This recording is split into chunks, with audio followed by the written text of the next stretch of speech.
वाजता ग्राउंडवर गेलो. ग्राउंडमधून सरांनी जे आपल्याला वॉर्मअप सांगितलं. वॉर्मअप कशासाठी असतं? वॉर्मअप हा माणसाचा तंदुरुस्तीसाठी असतो. सकाळी उठल्यानंतर वॉर्मअप केलं पाहिजे. हात पाय जे राहते ते सरळ झाले पाहिजे, व्हेन्स मोकळ्या झाल्या पाहिजे, ब्लड सर्क्युलेशन, शरीराचं ब्लड सर्क्युलेशन चांगलं झालं पाहिजे, है ना.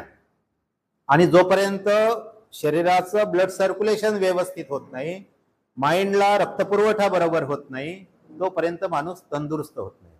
आणि म्हणून हे सकाळी उठल्यानंतर जे वॉर्मअप करायचं असते, कोणी रनिंगला जाते, कोणी व्यायामशाळेत जाते, कोणी फिरायला जाते, तर ह्या गोष्टी करायच्या असते. आणि हे दैनंदिनी सवय हे आपल्यासाठी एकदम उत्तम आहे.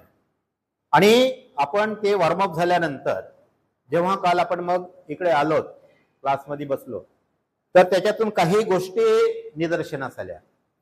काही गोष्टी आपण काल मी तुम्हाला क्लासमध्ये पुन्हा सांगताना सांगितलं का मनुष्य जेव्हा वर्किंग करतो तर मनुष्याला कोणतंही एज्युकेशन शिकण्याची सुरुवात कधी होते? सकाळी आपल्या दैनंदिनी आचरणातून सुरुवात होते. वहीवर पुस्तकावर काय लिहून आहे हा एक पार्ट आहे, हा नंतरचा भाग आहे. परंतु एक सभ्यतेची सुरुवात आपल्या दैनंदिनी आचरणातून होते, आपण केलेल्या कामातून होते. आता आपण काल जे केलेले कामं आहेत त्याचं आपण सिंहावलोकन करत आहे. कोणत्या कोणत्या गोष्टी सांगितल्या? सकाळी उठल्यानंतर आपला सर्वात पहिले बिछाना व्यवस्थित करणे. दुसरी गोष्ट सांगितली की आपले पादत्राणे कुठेही गेले तरी, कोणत्याही ठिकाणी गेले तरी एकदम शिस्तबद्ध असणे, लाईन शीर. माझं पादत्राण मी तिथंच ठेवत आहोत, चप्पल असेल बूट असेल, परंतु ते बिलकुल जोडीनं एका लाईन मध्ये असलं पाहिजे. सगळ्यांनी एका माणसाने सगळ्यांची ठेवायची गरज नाही, पण प्रत्येकाने जे काम केलं तर ते काम एकदम काटेकोर दिसते आणि एक सिस्टीम असते. शिस्त. वेळोवेळी आपण सूचना करतो. रात्री झोपताना 10 वाजता झोपायचं म्हटलं होतं आपण. 10 वाजता झोपायचं, बिछाण्यावर पडायचं. मोबाईल बघायचा, बिलकुल बघायचा. आपण काल पण सांगितलं जे साधनं आहेत त्या साधनाचा आपल्याला भविष्यामध्ये आपल्या जीवनामध्ये उपयोग करायचा आहे. कॉम्प्युटर आहे, टीव्ही आहेत, मोबाईल आहेत, त्याचा उपयोग करायचा आहे, आवश्यक आहे, परंतु त्याचा उपयोग लिमिटेड केला पाहिजे. आणि आपण 10 वाजता झोपायला सांगितलं. 10 वाजता झोपायला सांगितल्यानंतर किती लोक मस्त्या करत होते, लाईट बंद केल्यानंतर किती मस्त्या करत होते. तर मी सिंहावलोकन करत आहो ना आपण काल झालेल्या ज्या मिस्टेक आहेत, तर ह्या गोष्टी पुन्हा मिस्टेक झाल्या नाही पाहिजे.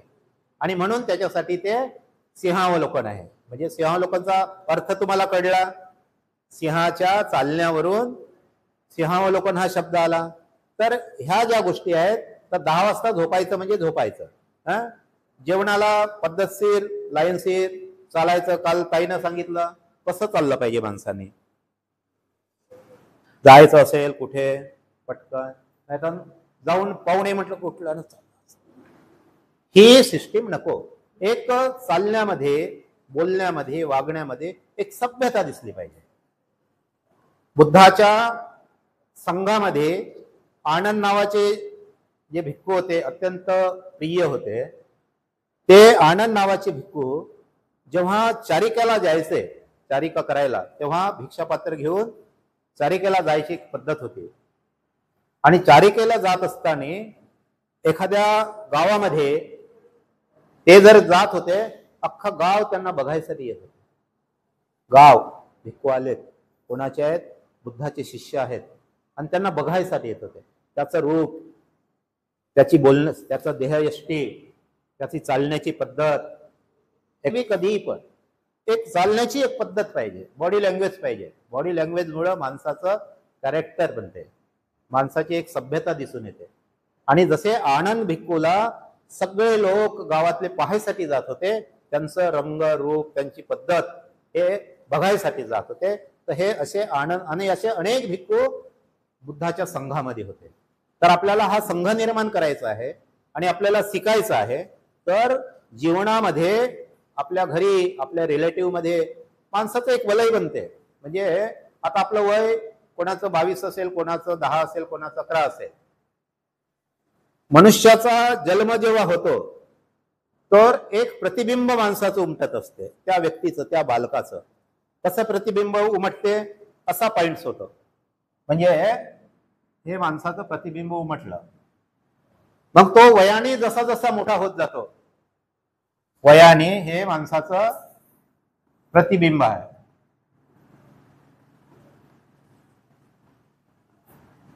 हे प्रतिबिंब आहे.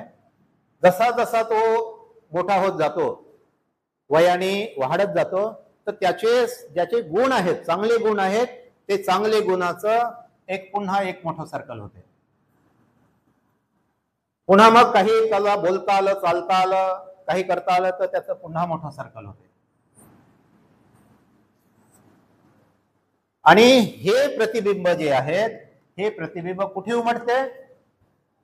त्याच्या समाज मनावर उमटते. त्याच्या पहिले आईवडिलाच्या आणि जवळ सान्निध्यात असलेल्या लोकांमध्ये त्याचं ते प्रतिबिंब उमटते. आणि त्याचं प्रतिबिंब उमटलेलं मग त्याची स्तुती व्हायला लागते. हा मुलगा कसा आहे, हा मुलगा किती सुंदर आहे, हा मस्त हसतो, खेळतो, रांगायला लागला, चालायला लागला, मग बोलायला लागला, बोबळे बोल जरी असेल तरी पण त्याची स्तुती होते. इथपर्यंत एक ठीक आहे. तर असे हे अनेक त्याचे वयानुसार असे प्रतिबिंब उमटत जाते. आणि जो व्यक्ती, तो माणूस जेव्हा मोठा होतो, 9 वर्षाचा, 10 वर्षाचा, 11 वर्षाचा, तुमच्या वयाचा झाला, मॅट्रिक मध्ये गेला, मॅट्रिक मध्ये गेल्यानंतर, मॅट्रिकची परीक्षा दिल्यानंतर 9व्या वर्गाच्या परीक्षेपर्यंत त्याचं प्रतिबिंब उमटतो. तो एकदम हाय लेवलवर कोणत्या कोणत्या स्टेजला जातो, तिथपर्यंत जातो. आणि नंतर मॅट्रिक मध्ये झाल्यानंतर तो मेरिट येतो, त्याला 90%, 95% मार्क मिळते. त्याला मग 80%, 90% असे मार्क मिळतो. आणि आता रिझल्ट लागलेला आहे, अनेक लोक इथे मॅट्रिकला होते, तर तुम्ही त्याला नाराज व्हायचं काही कारण नाही. तुम्ही पास झालेले आहेत, तुम्हाला सगळ्याला अभिनंदन आणि शुभेच्छा.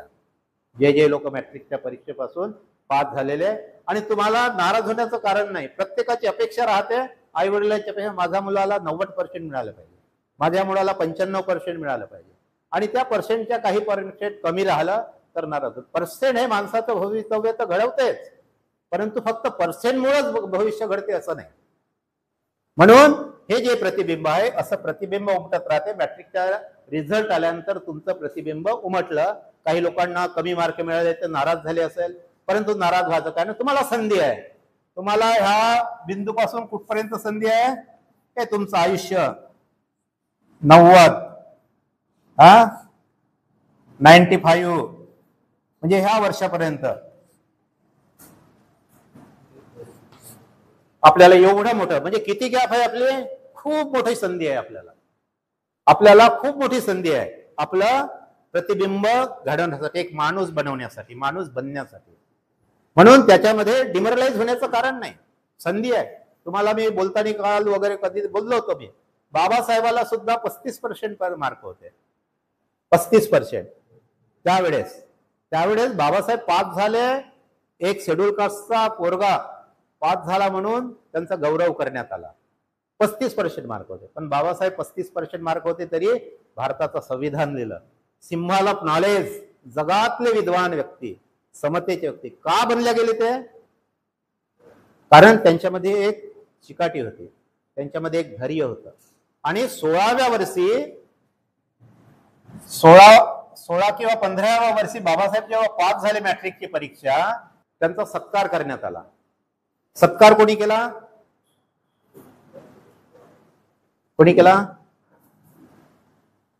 हातवर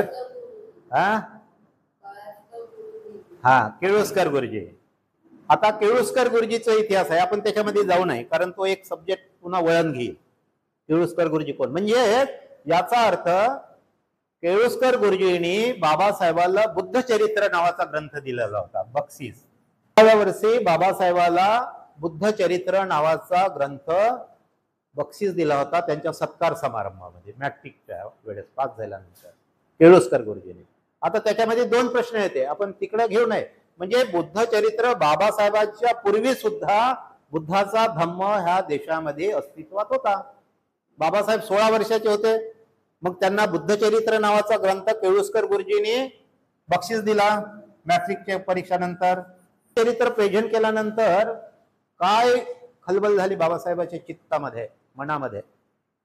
कारण त्याच्यापूर्वी रामजी मालोजी आंबेडकर, बाबासाहेबांचे जे वडील होते, ते त्यांना त्यांच्या घरी 16व्या वर्षापूर्वी रामायण, महाभारत असे जे ग्रंथ होते, कृष्ण भारत, हे ग्रंथ वाचायला सांगायचे. आणि ते बाबासाहेब मिलिटरीमध्ये, रामजी मालोजी त्यांचे वडील असल्यामुळं त्यांची एक दरारा होता, आणि त्या दराऱ्यामुळं ते घरी कुटुंबामध्ये वाचायचे. तर कसे वाचायचे? एकटे नाही वाचायचे, सगळ्या लोकांना घेऊन बसायचे.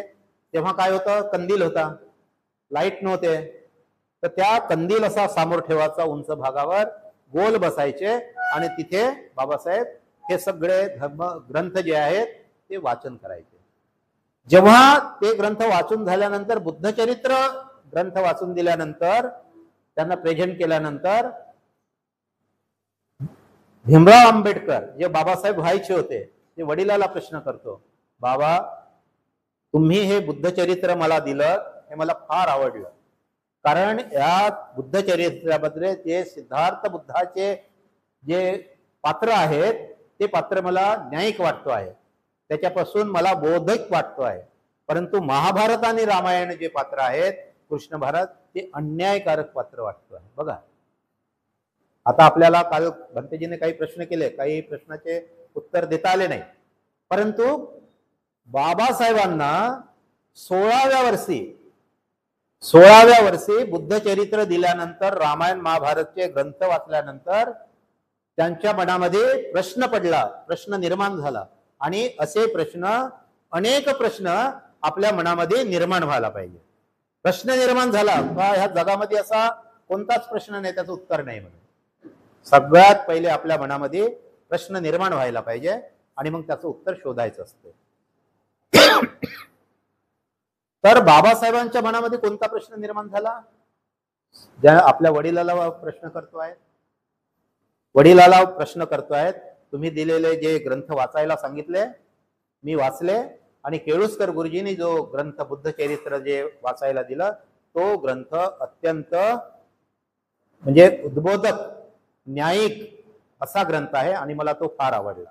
म्हणजे बाबासाहेबांच्या मनावर बुद्धाच्या विचाराचा प्रभाव कोणत्या वर्षी झाला?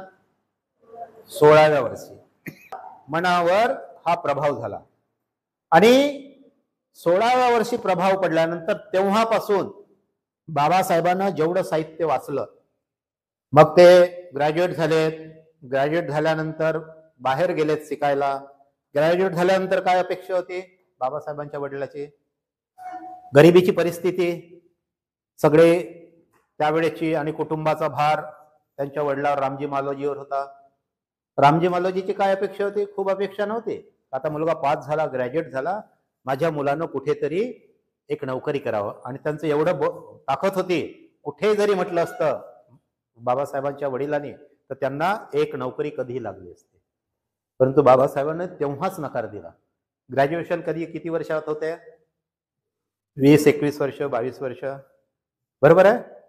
आता त्यावेळेस 20-21 वर्षात बाबासाहेब त्यावेळेसच म्हणते की मला आताच नोकरी करायची नाही, मला उच्च शिक्षण घ्यायचं आहे. बघा, मला उच्च शिक्षण घ्यायचं आहे. आणि त्याच वेळेस जे बाबासाहेबांची मनातली इच्छा, म्हणजे ज्यांचं मन, ज्यांचं चित्त म्हणजे समाजाच्या हितासाठी, म्हणजे अंदरच्या अंदर असं वाटते त्याला, त्याच्या मनामध्ये की मी मोठं होऊन समाजकार्य करीन, मी मोठं होऊन समाजसेवा करीन, मी मोठं होऊन एक उद्योगपती बनेन, मी मोठं होऊन एखादी कारखानदार बनेल, मी IAS बनेल, मी IPS बनेल. तर हे जे मनामध्ये ज्या गोष्टी आहेत, ह्या गोष्टी माणसाला बनवते. तुम्ही जे इच्छा कराल ते बनवते. म्हणजे हे किमया कशामध्ये आहे? हे किमया दिलेली आहे काल जे आपण धम्म सांगितला, बुद्धाचा धम्म. धर्मामध्ये ती किमया नाही आहे, परंतु ते किमया धम्मामध्ये आहे, आणि ते बनवते. आणि ते कसं बनवते? तुम्हाला चित्तामध्ये त्याचे प्रभाव होते, आणि ते प्रभाव झाल्यानंतर हे माणसाचं प्रतिबिंब जसं जसं वाढत जातो, त्याच्या वयानुसार पुन्हा असे गोल असे कंप तुमच्या समाज मनावर उमटत असते. मग मित्रमंडळीमध्ये पहिल्यांदा, घरगुतीमध्ये, मग नातेवाईकामध्ये, मग दूरच्या नातेवाईकामध्ये, मित्रमंडळीमध्ये, शाळेत गेल्यानंतर शाळेत, तुमच्या आचरणाचे, तुमच्या वागण्याचे प्रतिबिंब इथे उमटते आणि त्याचं तुमचं वय जेव्हा मोठं होते, एज्युकेशन होते आणि तुम्हाला समाजाची आवड निर्माण होते, तेव्हा ते सुद्धा प्रतिबिंब याच्यामध्ये ऍड होते, तुमच्या कॅरेक्टरमध्ये ऍड होते, तुमच्या कॅरेक्टरमध्ये ऍड होत राहते आणि असं प्रतिबिंब तुमचं वर्षाच्या शेवटच्या क्षणापर्यंत, वयाच्या शेवटच्या क्षणापर्यंत. आजही आपण भंतेजींना पाहिलं काल दीक्षाभूमीवर परवाला, त्यांचे प्रोनाउन्सिएशन बरेच लोकांना समजत नाही, परंतु त्यांच्या सन्मानार्थ त्यांनी केलेल्या सॅक्रिफाय मध्ये सगळे लोक उठत, एवढा सन्मान त्यांचा होतो. आपल्या भंतेजीचा सन्मान होतो आहे. त्या 90 वर्षाचे व्यक्ती आर्य भदंत, आर्य नागार्जुन, सुरेश ससाई स्टेजवर असताना एकही माणूस हल्ला नव्हता, इतकी गर्दी होती. हे कशाचे प्रतीक आहे? हे माणसाच्या कॅरेक्टरचे, त्यांनी समाजाप्रती केलेल्या योगदानाचे, त्याची इज्जत वाढली. त्यांचं म्हणजे घराचं नाव रोशन करतो म्हणते आपण, मुलगा माझ्या घराचं नाव कसं रोशन करते? अनेक मार्ग आहेत, परंतु चांगुलपणा ज्या गुणामध्ये असते ते घराचं नाव उज्ज्वल करते. जसं बाबासाहेबांनी आंबेडकर हे नाव पूर्ण विश्वामध्ये अजरामर केलेलं आहे. तर ह्या सगळ्या गोष्टी आहेत. ह्या गोष्टी आपल्याला माणसाच्या हे बनलेलं जे प्रतिबिंब आहे असं वलय वाढत जाते आणि हे मोठं होत जाते. हे तुम्हाला इथपर्यंत चान्स आहे, 95, 90, 95 पर्यंत. आणि एकदा 40-45 वर्षामध्ये तुमचं वलय जे बनलं तर तुमचं ते मग पुन्हा वाढत जाते, लोक जुळत जाते, लोकसमूह जुळत जाते. लोकसमूह जोडलाच गेला म्हणजेच काय, ते प्रतिबिंब तुमचं मोठं झालं ना, आणखी मोठं झालं. छोटे असताना छोटं होतं, मग मोठं झालं, मग सामाजिक कार्यामध्ये आलेत तुम्ही, कर्मचाऱ्यामध्ये आलेत, नोकरी करून सामाजिक कार्य करत आहात तुम्ही, नोकरी करून उपजीविका करत आहेत, कुटुंब चालवत आहे, मुलांवर संस्कार करत आहे आणि समाजावर सुद्धा संस्कार करत आहे. तर तुमचं प्रतिबिंब कसं होईल? द्विगुणित होईल की नाही, आणखी मोठं होईल. तर याच्यामधून जे प्रेरणा मिळते, मनाला आनंद मिळते, मन शांती मिळते आणि अनेक लोक आज आजारानं गंभीर होतात. अनेक लोक आजारानं, कोणाला 40व्या वर्षी अटॅक येतो, कोणाला 45व्या वर्षी अटॅक, कोणाला 20व्या, तरुण मुलांमध्ये अटॅक येतो. का अटक? हे राहणीमानाचे परिणाम आहे, तुमच्या दिनचर्याचे परिणाम आहे, तुमच्या दिनचर्येचे परिणाम आहेत की त्यांचं वागणूक बरोबर नाही, त्यांचं आळस आहे याच्यामध्ये, किंवा इतर काही गोष्टी असेल तर त्या असा सगळ्यांसाठी लागू नाही. एखादी ऑड केस पण असू शकते, एखादी ऑड केस पण असू शकते, त्यांच्या म्हणजे पिढ्या चालत आलेल्या याच्यातून असू शकते. तर ह्या ज्या आहेत त्या चांगल्या माणसाला, ज्याचं चित्त निर्मल असेल, ज्याचं चित्त सुकोमल असेल, ज्याचं चित्त म्हणजे बिलकुल असं एखाद्या लहरीसारखं असेल, तर त्याच्या मनावर चांगले परिणाम होते, समाजाप्रती काम करतो, तर त्याला दीर्घायुष्य पण लागते, असे आजार त्याला जळत नाही, असे आजारापासून तो अलिप्त राहतो. म्हणजे चांगल्या सद्गुणाचे अनेक फायदे आपल्याला मोजता येतात. ठेवलं आपण 16 वर्ष. 16 वर्ष का?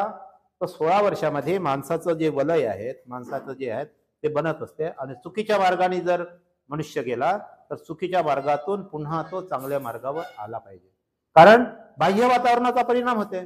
म्हणून अनेक आपले पालक किंवा अनेक लोक सांगतात संगत चांगली असावी, चांगल्या कॉलनीमध्ये राहावं आपण, चांगला परिणाम त्यांच्या म्हणजे संस्कृत घराण्याचा परिणाम पडावं, म्हणून आपले आई वडील आपल्यावर खूप खर्च करतो आणि त्या खर्चाचं भान, केलेल्या खर्चाचं भान आपण ठेवलं पाहिजे. म्हणून आपण सभ्यतेनं जीवन जगण्याची जी सिस्टीम आहे हे अडॉप्ट केली पाहिजे, हे अडॉप्ट केली पाहिजे. आणि ह्या सिस्टीम मधून माणूस बनते आहे, माणूस घडते आहे.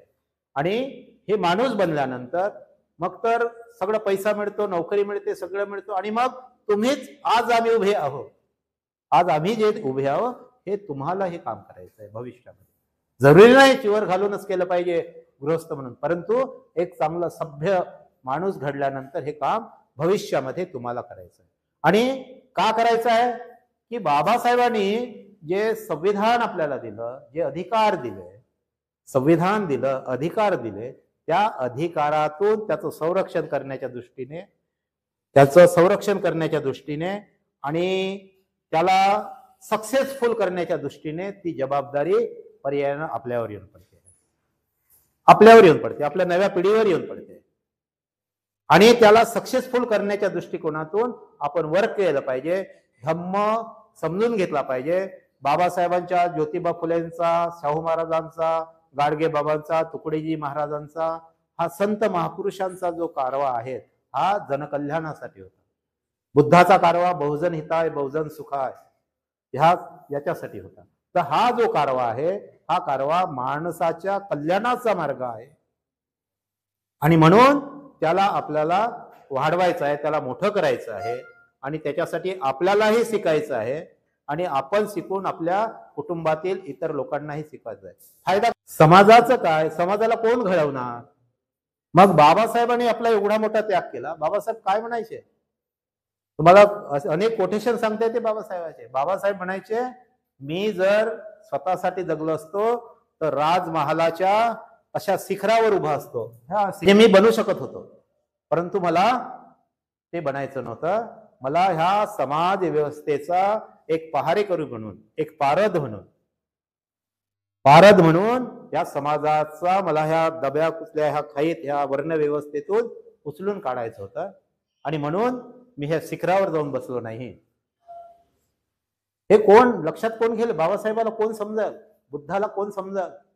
सर्वस्व त्याग केलं बुद्धानं. लहानचं बाळ सोडून गेलेत, पत्नी सोडून गेलेत, आई वडील सोडून गेलेत, राजमहाल म्हणजे अशा 80 गाद्या झोपायसाठी वेगवेगळ्या आणि असे मोठा मोठा राजवाडा होता. बुद्धाने चांगला आणि खडकामध्ये, जंगलामध्ये, काट्यामध्ये पायदळ फिरले. झाडा जो महाल सोडून झाडाच्या खाली झोपलेत बिछाण्यावर छोटस टाकून. कशासाठी, जनाच्या कल्याणासाठी. जगामध्ये दुःख आहे, त्या दुःखाच्या निर्मूलनासाठी तथागतांनी त्याग केला, बाबासाहेबांनी त्याग केला. आपले जे महापुरुष आहेत, महात्मा ज्योतिबा फुले, सावित्रीबाई फुले, ह्या सगळ्या महामानवांनी त्याग केला. तर त्या त्यागाचे परिणाम आपण इथे एक चांगल्या सिस्टीमनं उजागरीनं अधिकाराने इथे बसतो आहे आणि ते समजून घेतात. आणि हे आम्ही समजून घेतल्यानंतर ही जी मिशन आहे, ही मुवमेंट आहे, ही मुवमेंट आम्ही आपलं जीवन जगून आपण इतर समोरच्या पिढीला ही मुवमेंट हँडओव्हर करायची. समोरच्या पिढीला हँडओव्हर नाही तर जो काल सांगितलं आपल्याला धर्म काय शिकवते आणि धम्म काय शिकवते, त्या धर्मामध्ये जे खाचखळगे निर्माण झालेले आहेत, धम्मामध्ये अलौकिक ईश्वरवादी चमत्कारिक बाबी ज्या निर्माण झालेल्या आहेत, हा सिंहावलोकनाचा प्रश्न आहे. सिंहावलोकन करत आहोत आपण, आपल्याला काय समजलं ते पण आपण उजागर करत आहोत. तर धर्मामध्ये जे प्रश्न निर्माण झालेले आहे, आत्मा, ईश्वर, त्यांनी काय केलं, माणसाला कमजोर केलं, माणसाच्या मनाला कमजोर केलं, चित्ताला कमजोर केलं. आणि सर्वश्रेष्ठ कोणाला बनवलं, देव दैव जे कोणी असेल, म्हणजे महाराजांचे नाव भरपूर घेतलेले होते त्यावेळेचे, असे अनेक घेता येईल. तर त्यांना श्रेष्ठ केलं. मग त्याच्या नावाचा उपास करायचा, त्याला श्रेष्ठ बनवायचं, माणसाला कमजोर करायचं. परंतु बुद्ध धम्माने काय केलं, पंचशिलेचं आचरण दिलं. माणसाला चांगल्या आचरणातून घडायचं आहे आणि चांगल्या आचरणातून घडून ह्या देशाचा एक नागरिक बनायचा आहे. आणि म्हणून पंचशिलेचं हे केलं. आणि बुद्धाने काय केलं, बुद्धाने माणसाला सर्वश्रेष्ठ बनवलं. म्हणजे माणसाच्या पेक्षा वर कोणी नाही, म्हणून सर्वश्रेष्ठ कोण आहे, मानव आहे. आणि मानव सर्वश्रेष्ठ असल्यामुळं माणसाची जबाबदारी काय आहे, माणूस हा सर्वश्रेष्ठ असल्यामुळं मी चांगल्या परीनं जगणं, माझ्या कुटुंबाचा सांभाळ करणं, माझ्या कुटुंबासोबतच माझ्या शेजारीमध्ये जे संस्कारित नाही आहेत किंवा इतर म्हणजे वेगळ्या लाईन आहेत, त्यांना संस्कारित करून त्यांना ह्या धम्म मार्गाने जोडणं. म्हणजे इतकं मोठं काम आपल्यावर ह्या नव्या पिढीवर आहेत. आणि त्याच्यासाठी आपल्याला ह्या सगळ्या बाबीचा, सभ्यतेचा अभ्यास करायचा आहे. म्हणून आपल्याला सांगितलं, धम्म जर शिकायचं असेल, हे पहिली पायरी आहे. धम्माला डीप मध्ये जायचं जर असेल आणि धम्म हे आचरणामध्ये आणायचं असेल तर धम्म हा कृतिशील आहे. कृतिशील म्हणजे काय, आचरणात आणायचं आहे. एक आपण अभ्यास केला, थेरी केली, पण प्रॅक्टिकली आपल्या जीवनात काहीच नाही. आचरण तसं नाहीये. लोकांना पंचशील सांगणं, सोरामेर मज्जपमाद ठाणा वेरमणे, आणि आपल्याच मुलाला सांगायचं बेटा तंबाखाची पुडी घेऊन ये. अनेक पालक पाहिलेले आहेत. मुलाला सांगते आहे, मुलगा काय करेल, एकदा आणेल, दोनदा आणेल, अरे पप्पा खाते खरा. सिगारेट आणायला सांगेल, मग काय करेल, एखादी वेळ आपणही पिऊन पाहू म्हणून अशी इच्छा होईल. म्हणजे हे जे चुकीचे कामं आहेत, हे चुकीचे कामं. आता कोणी जर इथून आपले आई वडील म्हणत असेल, वडील म्हणत असेल का बेटा हे जाऊन थोडंसं खर्रा नाही तंबाखाचं, स्पष्ट सांगायचं, पापा ते माझं काम नाही, मी तुम्हाला दुसरं काम मला सांगा, पण ते काम मी करणार नाही.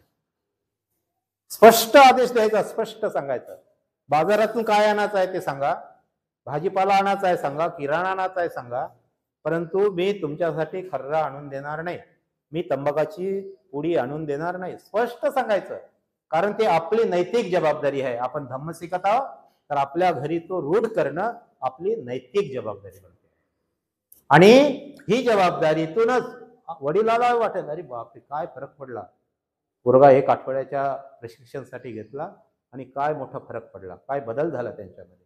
वडील दुसऱ्यांदा म्हणणार नाही. जसं बाबासाहेबांनी म्हटलं होतं, बाबासाहेबांनी वडिलाला जो प्रश्न केला होता, लक्षात आहे ना सगळा, काय प्रश्न केला होता बाबासाहेबांनी?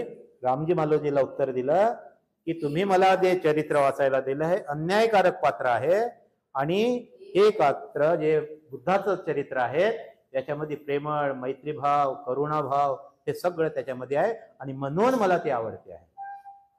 तुम्ही तुमच्या वडिलाला जर तिकडे घरी गेलेत आणि वडिलांना सांगितलं तर बाबा मला ते काम नका सांगू, मी ते करणार नाही, मुळीच करणार नाही, किती प्रभाव होईल वडिलावर. म्हणून तुम्ही इथून शिकले तर तुमचं कर्तव्य बनते, मुलींचं कर्तव्य बनते. आपले वडील चुकीच्या मार्गाने असेल, नशापान करत असेल, बापा आपल्याकडे बुद्धाचा फोटो आहे, बाबासाहेबाचा फोटो आहे, आपण विहारात जातो, आपण त्रिशरण पंचशील ग्रहण करतो, तुम्ही तर त्याचं पालन करत नाही, आणि तुम्ही त्याचं पालन न करण्यामुळं धम्म कसा समजेल, तुम्ही प्रश्न वडिलाला करायला पाहिजे. बिलकुल इकडून गेल्यानंतर पहा कसा प्रभाव पडतो आहे.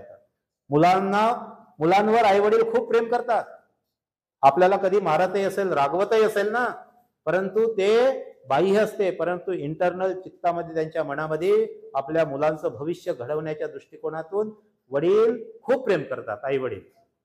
आई वडील दोन्ही लोक मुलावर खूप प्रेम करतात.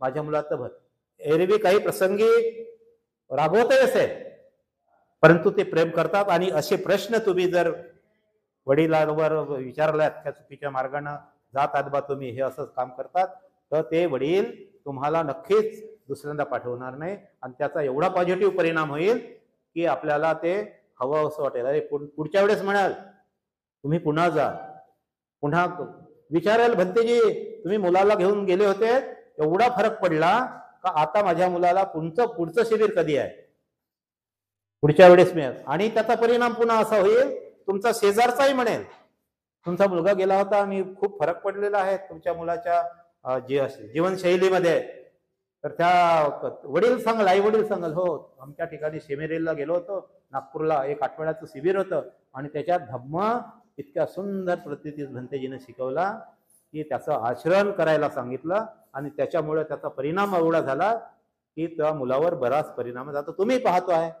शेजारचा बाई म्हणाल, शेजारचे वडील म्हणाल, तर माझ्याही मुलाला घेऊन जा म्हणाल. म्हणजे प्रसार कसा होत आहे, चांगल्या गोष्टीचा चांगला प्रचार होत आहे, आणि त्याच्यातून हे जे प्रतिबिंब आहे माणसाचं, तुमचं आजपासूनच सुरुवात झालेली आहे, कालपासून सुरुवात झालेली आहे तुमच्या प्रतिबिंबाला एक आयाम येण्याचे.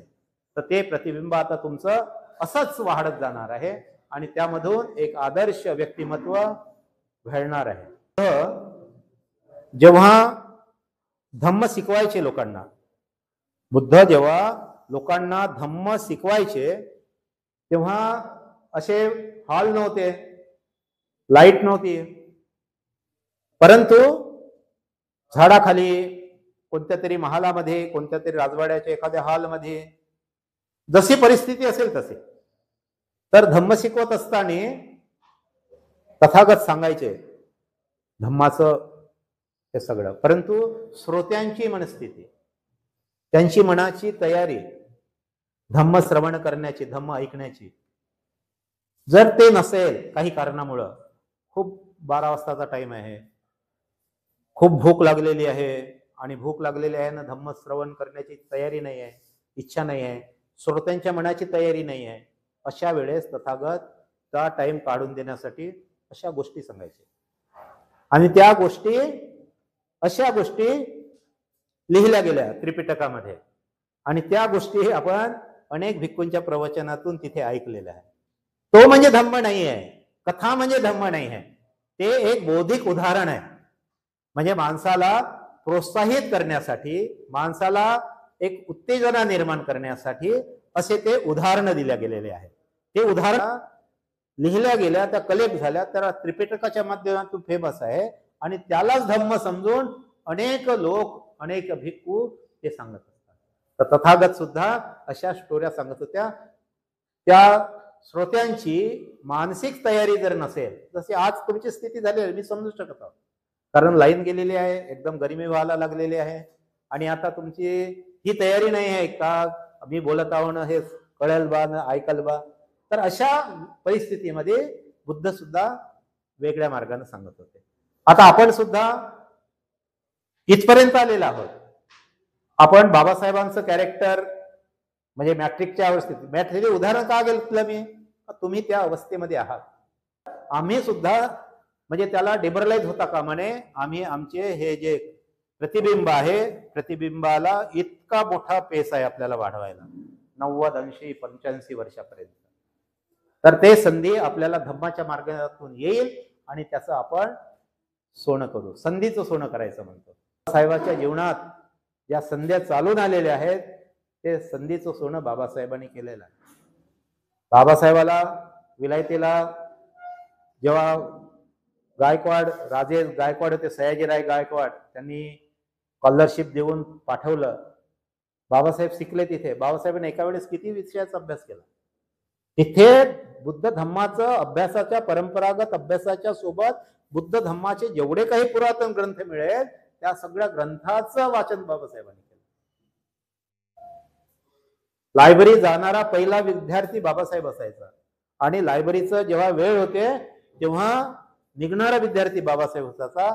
तिथला जो ग्रंथपाल असायचा किंवा तिथला प्रमुख असायचा, जाऊन पाहायचं तर फक्त सगळे लोक गेलेले असायचे, बाबासाहेब फक्त, आणि त्यांना सांगायचे बाबासाहेब वेळ झालेला आहे. बाबासाहेब पाहायचे, घड्याळकडे पाहायचे, अरे वेळ झालेला.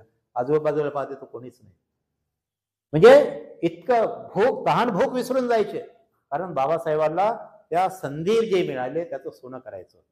आणि आपल्या जीवनामध्ये, तुमच्या पण जीवनामध्ये अनेक अशी संधी येणार आहेत आणि त्या संधीला आपण गेन करायचं आहे. डेमरलाइज व्हायचं नाही, मी करू शकत नाही ही भावना मनातून काढून टाकायची.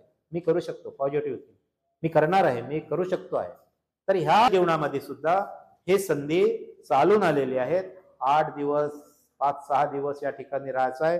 हे चिवर तुमच्या अंगावर आलेलं आहे. हे खूप पवित्र चिवर आहे. बुद्धा, तुम्ही आता असं पाहताय का आम्ही बुद्धाच्या वेळेस बुद्धाच्या संघामध्ये गेलो काय, कसा संघ असेल हे तुम्हाला कोणी म्हणाल कसं वाटते, काय वाटते, तर हे तुम्हाला सांगता येणार नाही. हे त्यांना सांगायचं आहे का, हे तुम्हाला सांगता जरी आलं नाही, हे अनुभवाची बोल आहे.